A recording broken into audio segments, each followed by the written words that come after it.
Well, welcome to this episode of The Quest for February the 23rd. As you know, in The Quest, we try to look at issues that other people are not covering, or to look at certain elements of an issue that nobody is covering, give you something else to think about. Well, as you know, back on December the 2nd, 2015, a husband-wife team of Muslims attacked a meeting of county government employees in the county of San Bernardino. We're sitting right now less than 5 miles from the very spot where that took place. They killed 14 and wounded 22. Many of these people were people the husband worked with. Well, after their deaths, law enforcement officers found the husband's telephone. It was an Apple iPhone that had been issued by the county.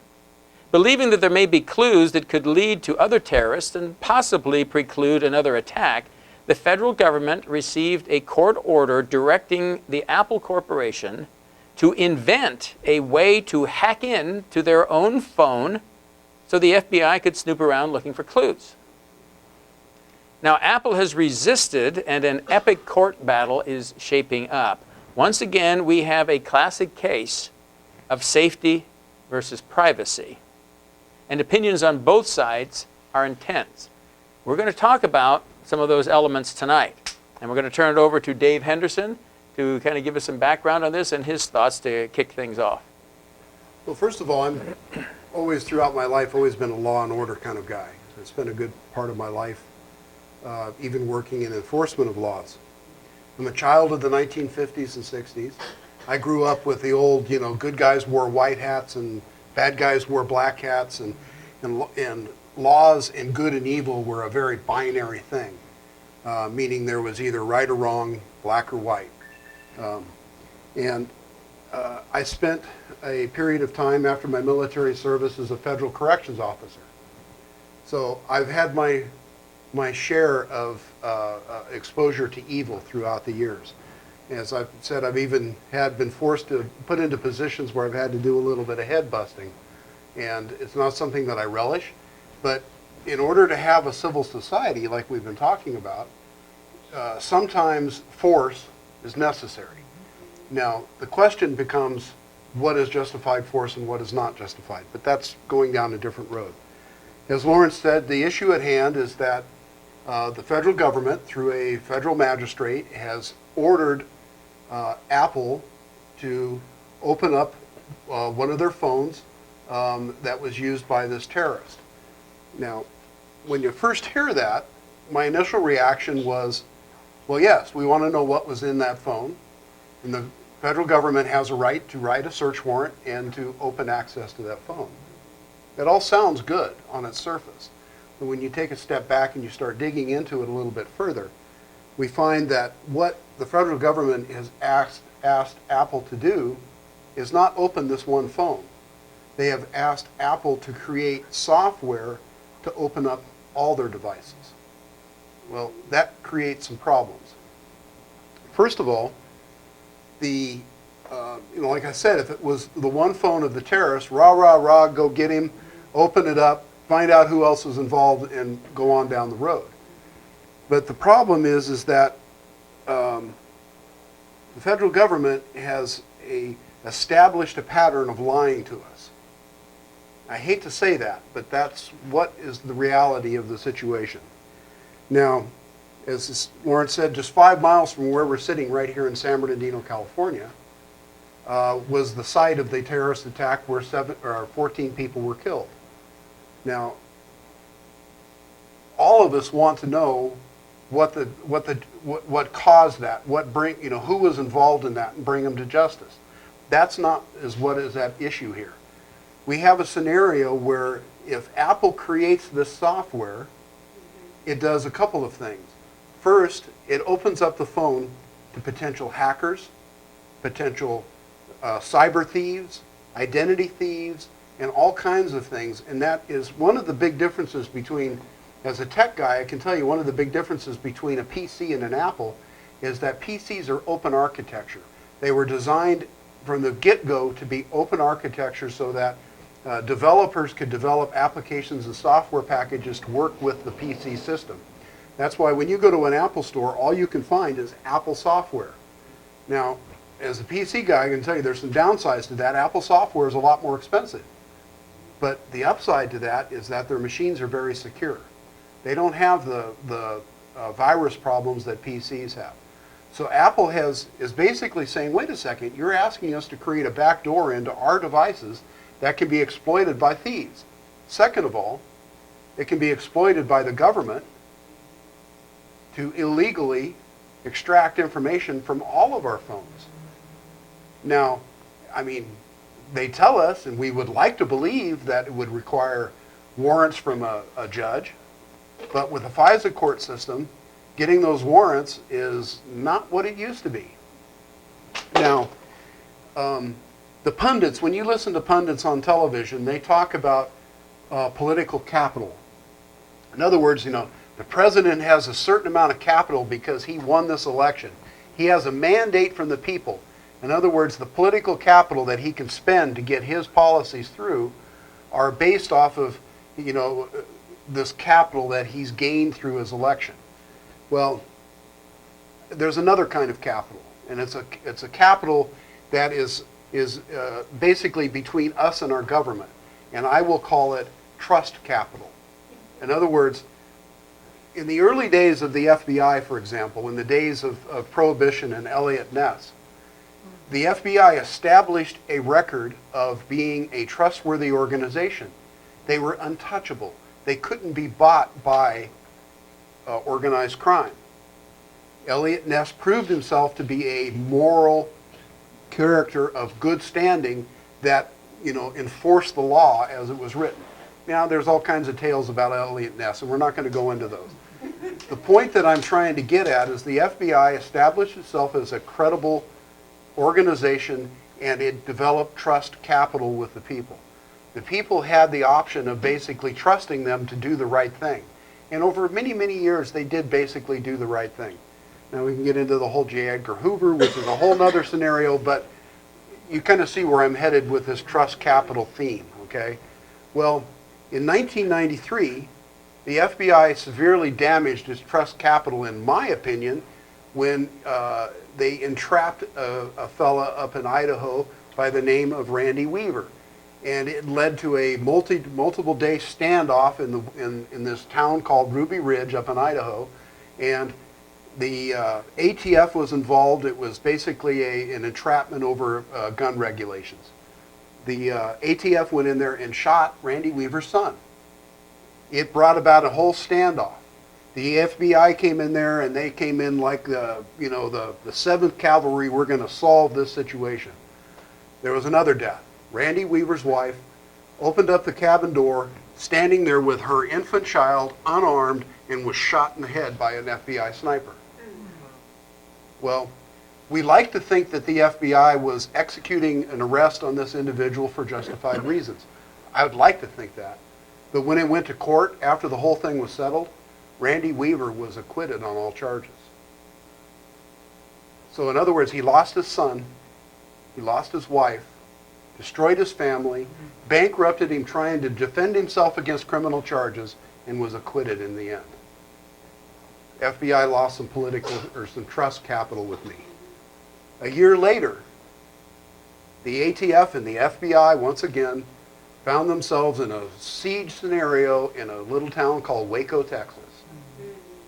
Now, regardless of what you believe about the Branch Davidians, this whole thing basically breaks down to a religious freedom issue. Once again, Second Amendment rights and guns are involved. The FBI rolled in there. Let me find my facts here. Basically, and the 51-day siege, 76 men, women, and children were burned to death as the building went up in flames, instigated by the FBI using military equipment against that compound. Shortly following that, an individual who I will not try to defend blew up the Murrah Federal Building in Oklahoma, killing a whole bunch of people. He cited his reasons for doing that as the injustices of the FBI. Now, we can move this down a little bit further, talking again about the trust, this trust coefficient that we have involved here, this trust capital between us and the federal government. In 2009, in a threat assessment, the Department of Justice names evangelical Christians, veterans, patriot groups, militia groups, and those evil constitutionalists as potential domestic terrorists. Now think about that for a second. The federal government is saying those who believe in a religion, those who believe in the Constitution, those who believe in the foundation of our entire existence as a country are potential terrorists. It didn't stop there. They took a little heat in the press. Next, immediately what they did is they began instituting training protocols for the entire Department of Justice and law enforcement agencies of how to deal with people like you and me. Okay? Now, significant more trust capital was lost, in my opinion, when Attorney General Eric Holder defied Congress and nothing was done. Significant trust capital was once again lost when Lois Lerner used the IRS as a weapon against the American people who believe like you and me. And no charges were filed. No one lost their job. There were no repercussions really of any kind. Now, that brings us up basically to the current day. Not very long ago, a group of men that considered themselves to be patriots, who considered themselves to be Christians, took a stand against illegal use of public land by the federal government, confiscation of land by the government. And once again, the FBI rolled in there like the 7th Cavalry, and another man lay dead in a snowbank, shot, what was it? It was 9 times? 9 times. Lavoy Finicum, shot 9 times. I hate to say it, but the FBI and the federal government doesn't have a lot of trust capital with me. I understand wholeheartedly why African Americans feel persecuted. I understand that. Now, in my opinion, we are sitting on the precipice of a major, major disaster in this country. And it is because these people, these power brokers in Washington, have been pitting us against each other. Black against white, white against Hispanic, law enforcement officer against the people, people against the law enforcement officer. They're creating scenarios where it's going to end in disaster. The headstone for Lavoy Finicum is, "Here lies Lavoy Finicum, murdered by the FBI, shot dead 9 times in a snowbank because he dared defy the federal government." That's what it comes down to. Now, you know, I hate to say it, I really hate to say it, but for me, the federal government has lost all of its trust capital with me. I spent a good part of my life working for the federal government as a federal corrections officer, as a United States Army non-commissioned officer. I spent over a decade of my life in the Army, willing to die for this country and that flag that sits right up there.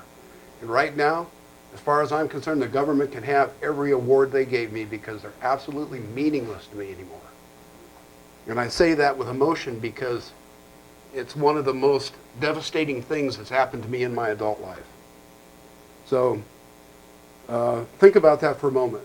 Your federal government views you as Christians, views us as veterans, views us as patriots to be the threat. Very well put, and I'd have to agree. And I grew up, born a few years after the conclusion of World War II. My dad was a bomber pilot in World War II. I was so proud of him. I was so proud of my country. I grew up knowing 2 things about my country. The United States did what was right, and the United States never lost. But little by little, over the decades, I've seen the evidence. I can't believe those 2 things anymore. The United States often does not do what is right, or at least the government of the United States does not. We've lost a lot. We haven't really won one other than what, Grenada? Since Korea. We didn't win Korea. That's still going on. And it troubles me. I love my country so much, but I do not love my government because I see what my government is doing to my country and its people. And that's why we're taking the stand that we are.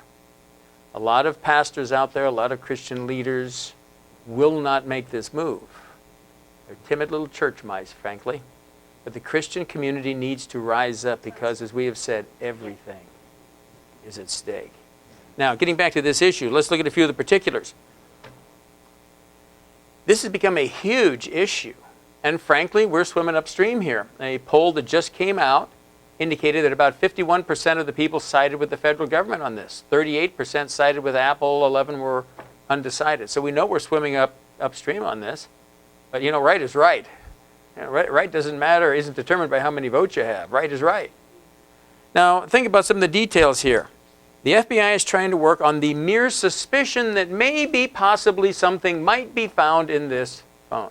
Maybe, possibly, is that worth all this trouble? Think about the terrorists. I mean, what they did was horrific, but they are small potato terrorists. There doesn't seem to be any indication that I'm aware of that they were connected with any of the big potatoes, right? I mean, they're apparently self-radicalized. They swore some allegiance to ISIS, but there's no indication that they really had any firm connection with them or that this search is going to be productive. If it were just looking into a single phone, like Dave said, that'd be something else. But what this does is open up all of your Apple-related devices to scrutiny from hackers and identity thieves, and worst of all, government. Government throughout history has been the worst mass murderer there ever has been by far. And you think that doesn't happen in this country? You just heard what Dave reported. So, is this really worth the invasion of tens of millions of people's privacy? And we don't even know if we're going to accomplish anything? I don't think so. So, it does get down to a matter of trust. Even if I completely trusted the government, this would be pretty questionable under these circumstances. But I don't trust the government. Do you? If the government were trustworthy, Eric Holder would be behind bars. If the government were trustworthy, Lois Lerner would be behind bars. If the government were trustworthy, Hillary Clinton and Bill Clinton would be behind bars. If the government were trustworthy, Bill Clinton would have been impeached and kicked out. He was impeached, but he wasn't kicked out. If the government were trustworthy, Barack Obama would never be president because he's not a natural-born citizen, not because of where he was born, but because his father was not a citizen of this country, and even Obama admits that, and that is the definition of a natural-born citizen. Look it up, Dave Attell, Law of Nations, Volume 19, you'll find it. Our government is not trustworthy, sadly. Do you have anything on that trustworthy issue and terrorism? I know we have a lot, but... Well, you know, I think I've basically summed up my thoughts on it. You know, should we fight terrorists? Yes. Should we go after them? Yes. Should we give up some essential freedom for a little temporary security, as Ben Franklin said? I don't believe so. We need to start taking back our freedom, our liberties. We have got to demand that redress of grievance with the government. And I hate, like I said, it scares me to death because I think we're sitting on the precipice of a worldwide disaster. Everywhere we look in the outside in the world is in shambles. It's crumbling around us.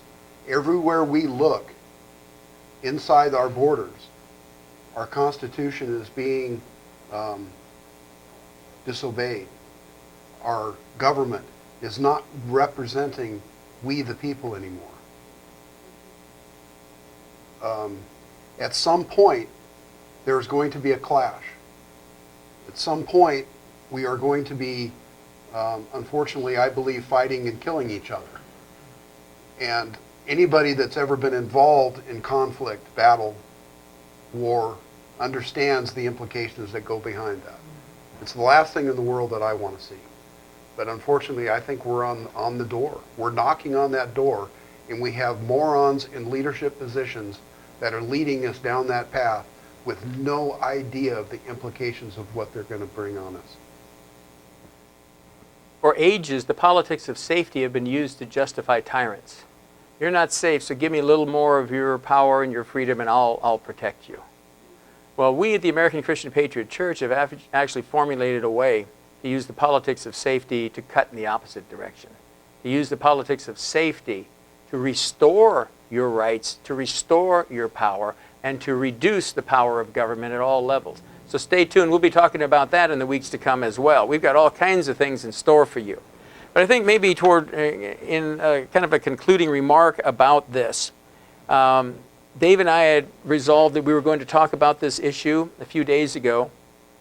And then, ironically, coincidentally, providentially, I don't know, but in the paper this morning was a report. Now, for those of you who think, well, I can still trust my government, and this isn't going to happen. The defenders of the FBI, the defenders of the government keep saying, all these things you're worried about, that's not going to happen. Yeah, in some conspiratorial theory, it might happen. It conceivably, it'd be a nice plot for a movie. But you know what? This kind of stuff, the release of mass information, your private information, that's not going to happen. That's not going to happen. Come on, that's a lot of hooey. You're a bunch of weirdos. You're a bunch of wackos.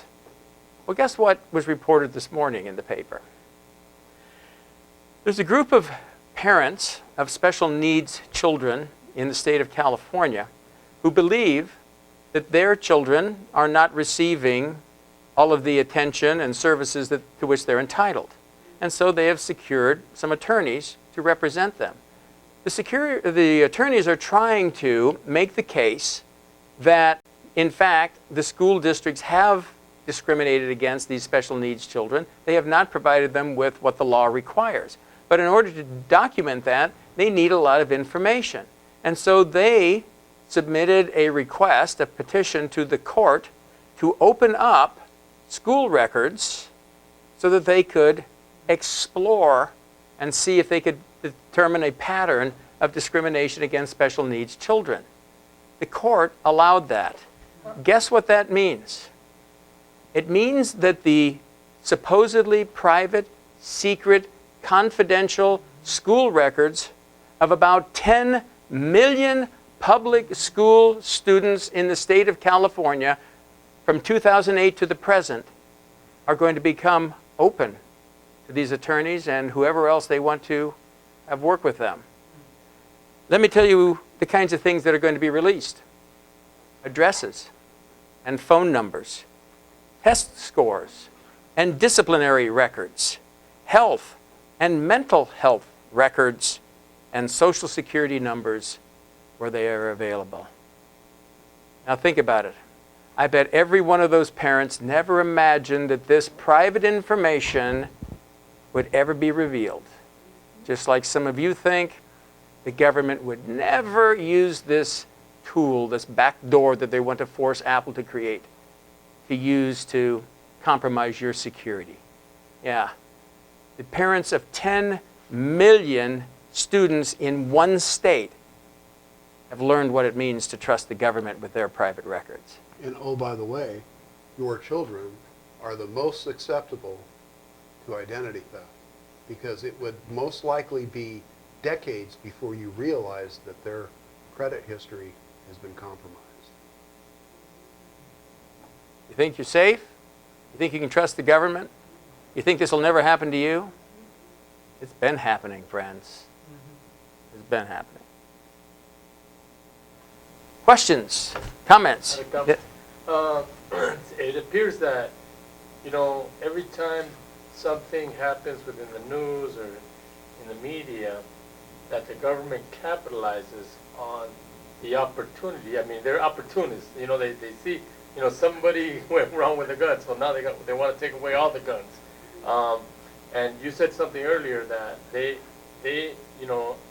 applied certain, laws or bylaws and not realizing what the implications of those things were going to be. But it seems like there's an agenda back there that they know exactly what direction they're going and what they really want to get after, and that's the core of this country, and to strip it of any kind of the people of any kind of power, so that, because, there's a saying that says, power corrupts, absolute power corrupts absolutely.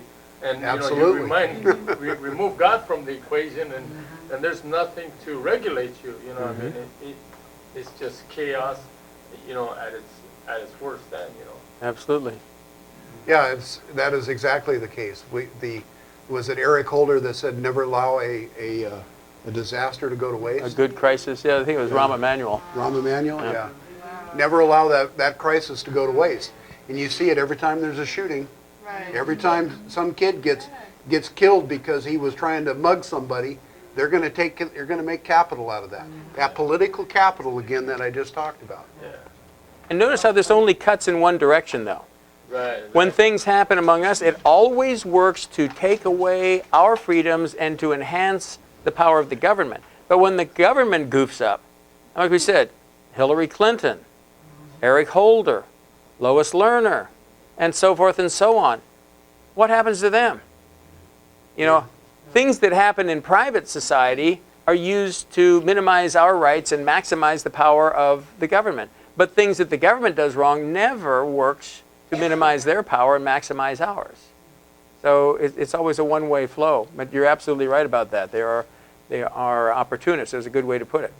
Yeah, they really seem to be, just, focused on, what I can understand is how these people, being in the public eye that way, can do what they do. I mean, literally breaking the laws of this country. I mean, raping the U.S. citizens, and still getting away with it. Yeah. I mean, that is. I think it's their intent. I really do. I think it's their intent. And they're trying to leverage every little nuance that they can to improve their position and use that against us. I remember as a deputy in the county, I told the story that I arrested a guy one night and took him down to the jail. And he knew I was a believer. You could tell. He gave conversation in the back of my unit. I got him to jail and he asked me to pray with him. It was nighttime. So he sat in my unit and prayed. I prayed for him. Next day, my boss called me and he says, you were seen praying with the guy in the parking lot of jail. I said, well, he said, if you ever do that again, we're going to fire you, we're going to prosecute you. I said to my boss, you mean I cannot talk about Jesus Christ? Like I could give the guy a Playboy and put him in jail? He said, absolutely. You know what's interesting about that whole scenario there? Isn't the purpose of the penal system not to punish, but to reform? Here's a whole system is supposed to be about reformation, about reform. But yet, you're punished because you attempt to do that very Well, that's thing. the one rule I blatantly disobeyed my whole career. I knew they couldn't prosecute me. Good for you. That's the kind of courage we need to see from more Christians, and especially Christian leaders. And what's really sad is we know, Larry and I both know, that by sitting here and talking about these issues and being direct and open about our beliefs, looking into the camera and saying, here's what we believe and here's what we believe you are doing, we know that we are opening ourselves up to potential harm. Now, you look at what the federal government is doing to the people that has disobeyed them, that has spoke out against them. They're not making life easy for them. No. But you know what? I'm an old guy. What can you they've already taken almost everything that I have from me except for my family. And you know what? I'll fight and die for my family. So what does that leave us with? What does it leave us with? About 20 years ago, my brother-in-law had gotten a job in the prison systems. And the first thing that they told him in his interview as he was getting hired, he was going to be a cook there. And he said the first thing that they told him, he says, we are not here to rehabilitate, we are here to imprison bodies. And Yeah. so even from back then, it wasn't about, you talked about reforming them, but it's not even so much that. They don't want to reform, they don't want to rehabilitate. They just want to do whatever it takes to give We them see, more and part of the power. problem with that is that in the early days, our legal system was designed to enforce laws that were, our early laws were all surrounded about doing harm to others. You don't steal people's property. You don't murder people. You know, and a lot of that is founded around the Ten Commandments, right? Okay, well, what we did is we got off onto these other laws where now the government is trying to control our everyday lives. What we do with our property, our lives, all of those type of things. The federal government has no business in that. That is not their charter. Their charter is not to run our life for us. Their charter is not to enslave us and make us a working slave to pay their debts when they can't live up to their part of the bargain.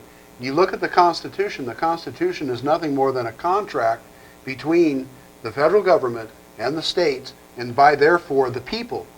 Now that contract, by every stretch of the imagination under contract law, has been violated. That contract is no longer in effect. So, as I said before, we're quickly approaching the point where we're going to have to make some very, very difficult decisions as a people of where we go, what our future is going to be, and really what we're willing to die for. exactly. Because ultimately it will come to that. Well, the Declaration of Independence ends by saying we pledge our lives, our fortunes, our sacred honor. We need to be able to do that again. We Christians, and especially Christian leaders, need to be willing to make that commitment again. And in so doing, keep this in mind, and this ought to be especially easy for Christians to understand, maybe not to do, but to understand. They can take our lives, they can take our fortune, but if we live honorably, they can never take that sacred honor. That will always go with us, and it will be honored by the Creator who sent us here to do something. He didn't just send us here to be as comfortable as we can possibly be for however many decades we're allowed to live. He sent us here to do something for Him. Yeah. So what are you doing for Him? That's the question. If you didn't hear that question, it was asked, will everybody be on board who needs to be on board, or are you just going to sit back and watch a few of us struggle? You know what? A few of us can't pull this off. That's right. History is made by determined minorities, but a tiny minority, that's not going to work. We need you to back us up. That's We had the saying in the military, lead, follow, or get the heck out of the way. It wasn't So- that polite, though. What, I cleaned it up a little bit. Good. This is a Christian audience. And there's kids watching. But it's very true. If you want to join us and lead, wonderful. If you want to follow and push along with us, wonderful. But if you're not willing to do either of those, then get the heck out of the That's way. right. Yep. Because we have a job to do, and it's for Him. And if you're not willing to take that action, get out of our way. That's right. Don't stand in the way of our progress. Your conscience bothers you.